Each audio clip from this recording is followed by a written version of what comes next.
अस्सलाम वालेकुम प्यारे बच्चों, कैसे हैं आप लोग। उम्मीद करते हैं आप सभी बच्चों खैर आफियत से होंगे। तो जैसा कि मैंने आप लोगों को इससे पहले वाली वीडियो में 7वां चैप्टर जो सर सैयद अहमद खां का है, जो रिया चैप्टर था, उसके बारे में मैंने आप लोगों को पढ़ाया और समझाया था और उसका मैंने आप लोगों को कंप्लीट ऑब्जेक्टिव और सब्जेक्टिव क्वेश्चन आंसर करवाया था। और आज हम लोग यहाँ पर क्लास 10 का 8वां चैप्टर जिसका नाम है अदब की पहचान। चैप्टर का नाम क्या है? अदब की पहचान। इसके मुसन्निफ है डॉक्टर अब्दुल मुगनी साहब। इस चैप्टर को पढ़ेंगे और समझेंगे। तो सबसे पहले हम लोग यहाँ पर डॉक्टर अब्दुल मुगनी के बारे में जान लेते हैं। उसके बाद यहाँ पर फिर आप लोगों को मैं अदब की पहचान जो है, जो इनका चैप्टर है, उसके बारे में समझेंगे। तो चलिए शुरू करते हैं।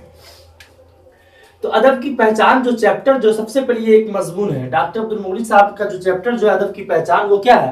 वो एक मजमून है। ठीक है। डॉक्टर अब्दुल मुगनी की पैदाइश 1934 में बिहार के जिला औरंगाबाद में हुई। डॉक्टर अब्दुल मुगनी साहब जो थे, इनकी पैदाइश कब हुई? 1934 में बिहार के जिला औरंगाबाद में। 1934 में बिहार के जिला औरंगाबाद में। ठीक है। डॉक्टर अब्दुल मुगनी साहब की पैदाइश 1934 में बिहार के जिला औरंगाबाद में हुई। ठीक है। इनकी इब्तिदाई तालीम घर पर हुई। यानी डॉक्टर अब्दुल मुगनी साहब जो थे, इनकी इब्तिदाई तालीम, शुरुआत की तालीम कहाँ हुई? शुरुआत की तालीम इन्होंने घर पर ही हासिल की।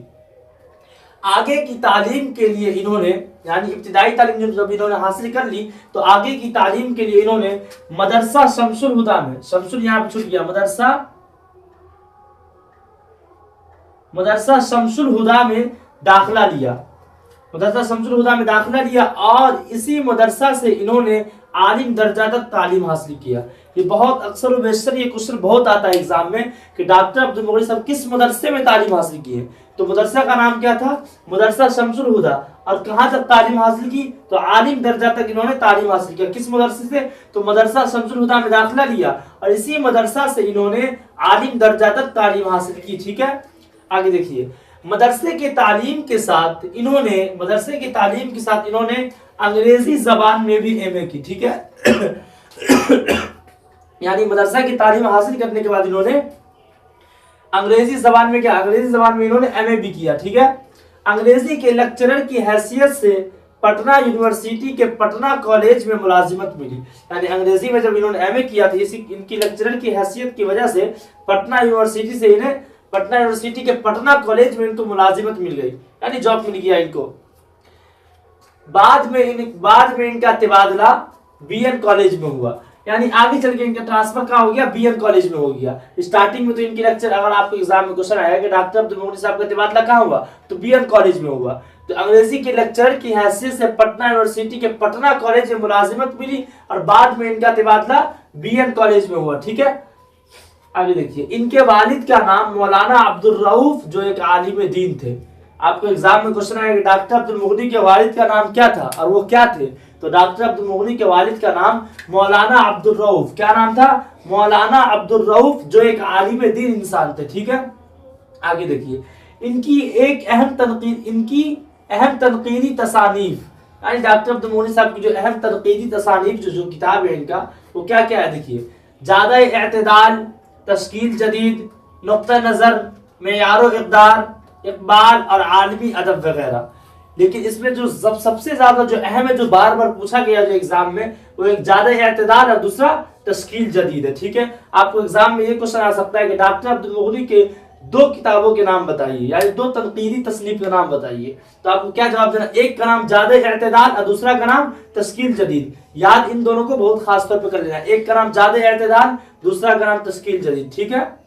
इनकी वफात 5 सितंबर 2006 में हुई। डॉक्टर अब्दुल मुगनी साहब जो थे, इनका इंतकाल कब हुआ? 5 सितंबर 2006 में हुई। और इनकी पैदाइश 1934 में बिहार के जिला औरंगाबाद में हुई। समझ गए?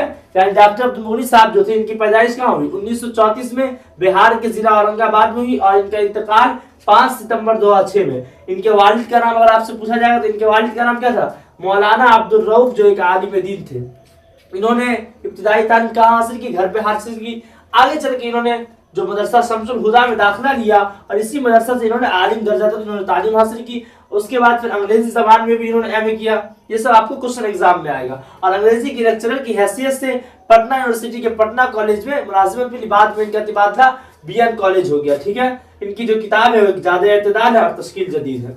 उम्मीद करते हैं आप लोगों को जो अदब की पहचान की जो मुसन्निफ है डॉक्टर अब्दुल मुगनी साहब, इसके बारे में मैंने जो आपकी किताब में जो दी हुई थी उसके बारे में मैंने आप लोगों को समझा दिया। इसके बाद जो हम लोग का जो अदब की पहचान है इसके बारे में डॉक्टर अब्दुल मुगनी साहब ने क्या बताया, तो सबसे पहले हम लोग इसके बारे में देख लेते हैं। ठीक है, देखिए यहाँ पे जो अदब की पहचान जो है जिसके मुसन्निफ है डॉक्टर अब्दुल मुगनी साहब, जिसके मुसन्निफ कौन है, डॉक्टर अब्दुल मुगनी साहब है। तो सबसे पहले हमारा यहाँ पे सवाल ये पैदा होता है कि अदब क्या है, अदब की पहचान को हम कैसे पहचाने कि अदब क्या है। तो सबसे पहले ये समझिए कि अदब को हिंदी में साहित्य कहते हैं और इंग्लिश में लिटरेचर कहते हैं। ठीक है, देखिए जितनी भी जबान होती है सभी जबान का एक अपना अलग कानून होता है, चाहे हिंदी हो चाहे इंग्लिश या फिर उर्दू, सभी जबान का एक अपना अलग कानून होता है, रूल रेगुलेशन होता है। तो समझ लीजिए किसी भी जबान के, जैसे उर्दू जबान है, उर्दू जबान को हमको समझने के लिए उसके कवायद को समझना होगा, कवायद उसमें कौन सा लफ्ज कैसे इस्तेमाल होता है।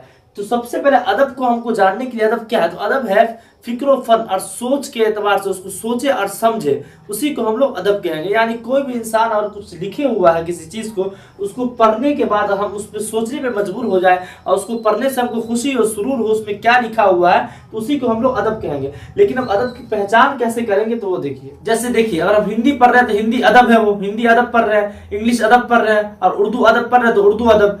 तो ये हो गया मिसाल के तौर पर कोई इंसान अगर अखबार पढ़ रहा है तो ये हमको कैसे पता चलेगा कि वो अखबार अदब में है, यानी उर्दू अदब की अखबार है वो।